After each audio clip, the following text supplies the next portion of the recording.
મિત્રો, આ વાર્તા સાંભળશો તો તમે ખરેખર ચોંકી જશો. એકવાર જરૂરથી સાંભળજો.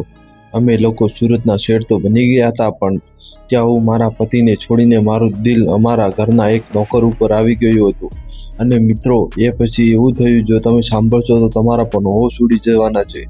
તેનું શરીર માપનું હતું અને ઉંમર આશરે 17 વર્ષ આસપાસ હશે. પણ તે મારી સાથે કામ એવું લેતો હતો કે હું તેની દીવાની બની ગઈ હતી. તે એવો જોરદાર હતો કેમ કે જ્યારે મેં તે આવતો હતો તે હું તે ધક્કો મારી અને પાડી દેતી હતી, કેમ કે તે એક વખત મેદાનમાં આવી ગયા પછી મારો પરસેવો છોડાવી નાખતો હતો. એટલું એ બળ હતું અને એટલે એવું મસ્ત કામ કરતો હતો. હું તેના પ્રેમની દીવાની બની ગઈ હતી. મારા પતિની ગેરહાજરીમાં આના છોકરા સાથે જ કર્યું હતું, એ તમને જણાવું છું. મિત્રો નમસ્કાર દોસ્તો, મારું નામ જયા છે અને હું 31 વર્ષની મહિલા છું, એટલે કે મારે હજી જવાની બાકી છે. હું લગ્ન કરીને પતિના સપના અને જીવનની પ્રેમલીલામાં એવી ડૂબી હતી કે અમારે 2 સંતાન પણ છે અને બંને ઇંગ્લિશ મીડિયમમાં જ અભ્યાસ કરે છે, એટલે કે ભણવા જાય છે. અને મિત્રો, હવે અમે સુરતના શેઠ થઈ ગયા હતા, એટલે કે હવે સુરત રહેવા આવી ગયા હતા. આમ તો હું સુરત જવા માંગતી ન હતી, પણ હું એક વખત સુરતમાં રહેવા માટે અને તેઓનું જીવન કેવું છે એ બધું હું જોવા માંગતી હતી અને એવું માણવા માંગતી હતી. અને મિત્રો, મારા પતિ એક હાઈ પ્રોફાઇલ કંપનીમાં કામ કરતા.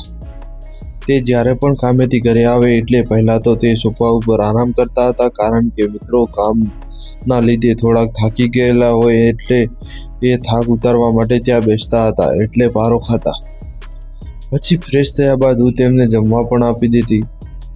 અને મિત્રો, પછી અમે આખો દિવસની વાતો કરતા હતા અને મારી સાથે એકાદ વખત રમવા પણ આવે અને મને બરાબર આનંદ કરાવતા હતા અને અમે બંને ખૂબ ખુશ રહેતા હતા.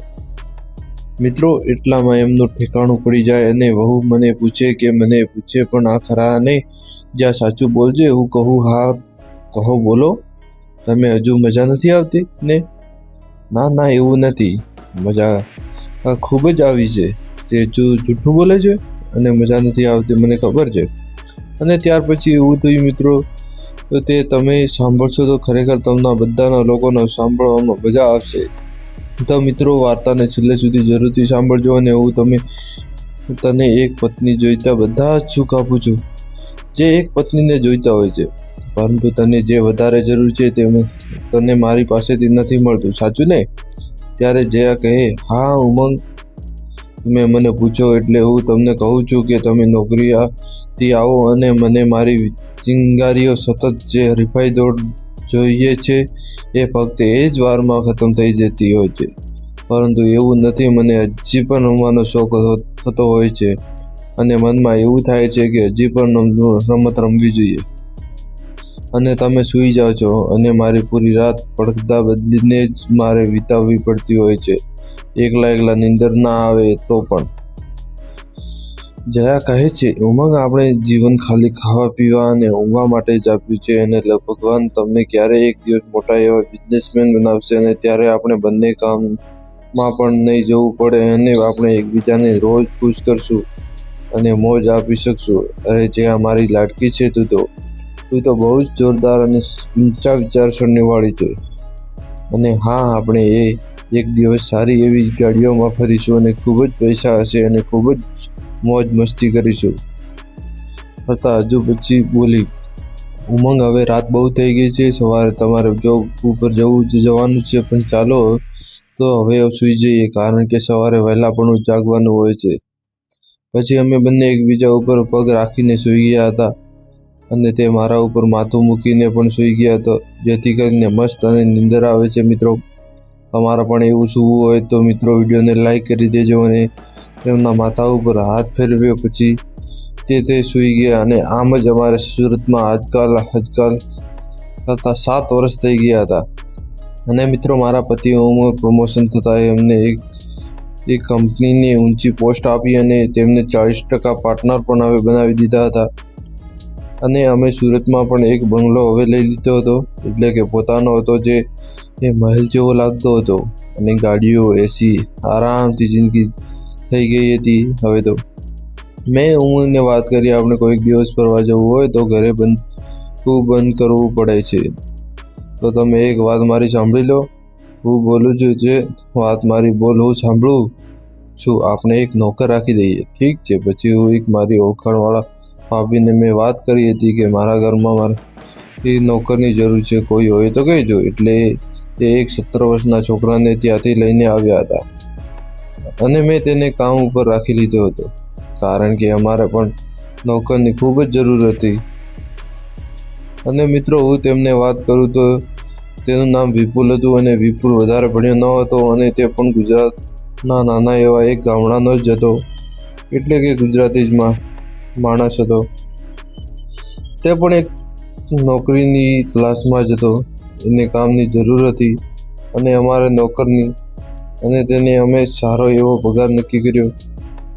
તે ઘરનું બધું કામ કરવામાં પણ હોશિયાર હતો અને પણ તે જ્યારે પણ હું કંઈક કામ હોય એટલે કહું એટલે તે મને નીચેથી ઉપર સુધી વારંવાર જોતો રહેતો હતો અને અમારી રસોઈ પણ તે જ બનાવી લેતો હતો, કારણ કે મિત્રો એ મારી સામે એટલે જ જોતો હતું, એટલે સુંદર હતી કે એટલા માટે. વાસણ કૂટને બધું જ મતલબ કે તેને ફાવે. એક દિવસમાં એ મારા રૂમમાં અલમારીને ખસેડવા તેને બોલાવ્યો હતો. વિપુલ, અહીંયા આવ તો મને મદદ કર, મારે કામ છે તારું. હું હમણાં જ આવ્યો. ત્યાં સુધી તે તેની રાહ જોઈ હતી. તે આવ્યો હતો અને મિત્રો પછી અમે બંને થઈને તે ખસેડવાનો પ્રયત્ન કરતો હતો અલમારી, અને પ્રયત્ન કરતા અને હું જેવો ઉચકવા ગઈ હતી અને ત્યારે હું એકદમ લપસી ગઈ અને લપસી પડી ગઈ નીચે. તેણે મારા કમરના ઉપર હાથ મૂકી દીધો હતો. સોરી જયા મેડમ, એ તો તમને બચાવવા ગયો હતો એટલે શું કહ્યું આવું થઈ ગયું. વિપુલ, એમાં શું થયું? તે તો મને પડતા બચાવી છે. મારું થોડું કંઈ નુકસાન થઈ ગયું છે અને હું આ ચિંતા છોડી દે. આ વાતચીત ચિંતા તારે કરવાની નહીં, છોડી દે એકદમ. અંદરો અંદર મારી ચિનગારી સળગવા લાગી હતી. મને પણ ખુશ થવાનું મન થયું હતું. હું ખુશ હતી કે તેણે મને ત્યાંથી પકડી હતી અને એક ખુરશીમાં હું તેના રૂમ તરફ જતી હતી તો વિપુલને જોયો હતો અને તો એવી પરિસ્થિતિમાં હતો કે શું કહું. તેને એક હાથમાં મોબાઈલ હતો અને મિત્રો તેના બીજા હાથમાં તેનું હથિયાર હતું. તો મારી આંખો એકદમ ફાટી ગઈ હતી. શું કહેવાય આટલો બધો વિકાસ અને આટલી નાની ઉંમરમાં. હવે તમે સમજી શકો છો મિત્રો. અને મારા પતિ કરતાં તો 3 ગણો વિકાસ હતો. અને મિત્રો ત્યારે હું જોઈને પણ એકદમ ખુશ થઈ ગઈ હતી. ત્યાંથી પાછી મારા રૂમમાં આવી હતી અને વિપુલના જ વિચારોમાં ખોવાઈ ગઈ હતી. મને એકલા એના જ વિચારો આવતા હતા, કેમ કે હવે મિત્રો મને એવું લાગતું હતું કે આને મારા જે મેદાનમાં લાવી એને અજમાવવો જ પડશે. આનામાં કેટલું બળ છે, એમ કામ કરવાની કેટલી ખૂબી છે અને કેટલા સમય સુધી તે રમવામાં ચાલી શકે છે, થાકતો નહીં એમ. એક બાજુ હું ખૂબ જ ખુશ હતી અને તેની સાઈઝ જોઈને એકદમ શોખ હતી. મારા પતિને ઘેર આવે છે અને ત્યાર પછી અમે બધા સાંજનું ભોજન કરી અને એ પછી મિત્રો વિપુલ સારી એવી રસોઈ બનાવી હતી અને મિત્રો એમાં સ્વાદ આવે તે પણ ખૂબ જ મજા આવી હતી. હું તો તેને જોતી જ રહી હતી, કેમ કે તે લાગતો હતો નાનું બાળક, પણ તેનું શાકભાજી બાપરે. પછી તો જમ્યા, વાતો કરી અને અમે 11 વાગે બધા સૂઈ ગયા હતા. આમ અમારા દિવસો પસાર થતા હતા અને પણ હું હિંમત કરીને વિપુલને વાત કરી શકતી ન હતી, કારણ કે મારે તેને અજમાવવો છે અને ટાઈમિંગને લઈને તે ઉમંગ કરતો હતો અને કેટલોક સમય તે મારી સાથે મેદાનમાં રમી શકે છે એ મારે જાણવું હતું. અને એ તો હું ગમે તેમ કરીને જાણી જ લઈશ. હું હસતા ત્યાંથી મારા કામમાં વ્યસ્ત થઈ ગઈ હતી અને હું એટલી ખુશ હતી કે એક દિવસ તો વિપુલને મારી સાથે તેનો પાવડો લઈ અને ખેતરમાં લઈ જવાનો હતો, કારણ કે મિત્રો મારે એની તાકાત જોવી હતી એટલે. અને મિત્રો ત્યારે જ તે મારા રૂમ તરફ જ આવતો જોયો નહીં, એટલે કે મેદાને મને દેખાયો હતો. ત્યારે મેં મનમાં ખુશ થઈ રહી હતી અને હું ખુરશીમાં બેસી ગઈ અને મિત્રો જ્યારે સિલ્કી ગાઉન પહેરેલું હતું અને ટગર વગર બેઠી હતી અને તેથી તેની સીધી નજર મારા ઉપર જાય અને મિત્રો ક્યાં જાય છે જેને એ જોવું હતું. તે મારા બિસ્કિટ જોઈને હેરાન થઈ ગયો હતો. મેં તેના ચહેરાના ભાવ વાંચી લીધા હતા કે તેને શું જોઈએ છે અને તે શું જોઈ રહ્યો હતો. મેં કહ્યું, અરે વિપુલ, તને મારે એક વાત કહેવી છે. તું ના ન પાડે તો.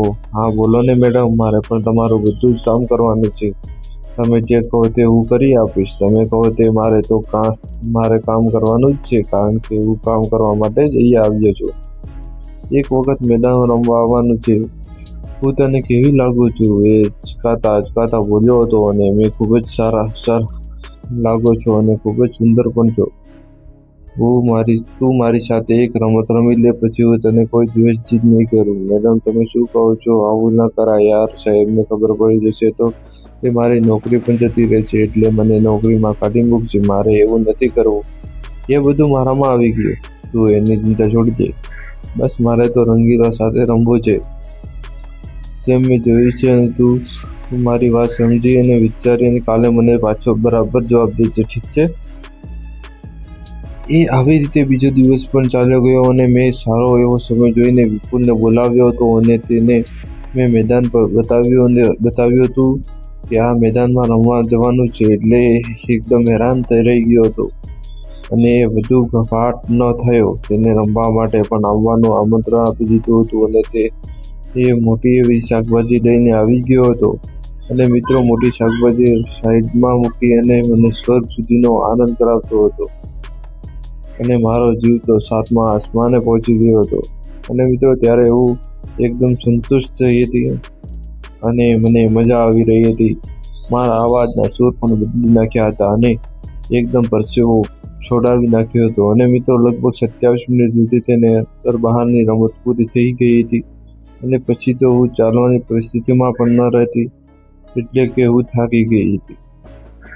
એવું કામ કરતા અને જેમ કરી અમે બંને ફ્રેશ થયા, ચા નાસ્તો કર્યો અને હું એકદમ ખુશ હતી કે આજે મને સારું મન પૂરું કરવા વાળો મને મળી ગયો હતો વ્યક્તિ. મેં વિપુલને કહ્યું, આવી રીતે કેટલા દિવસે હવે તું રમવા આવીશ? મને પણ મજા આવે છે રમત રમવાથી. તે હસતા બોલ્યો હતો. તમે હવે ચિંતા ના કરો. હવે આ બધી ચિંતા મારે કરવાની રહી. અને તે પોતાના કામે પાછો લાગી ગયો હતો, એટલે કે તેમનું કામ કરવા લાગ્યો હતો. ચલો મિત્રો, જો વિડીયો પસંદ આવ્યો હોય તો વિડીયોને લાઈક કરજો અને ચેનલને સબસ્ક્રાઈબ કરવાનું ના ભૂલતા. Thank you.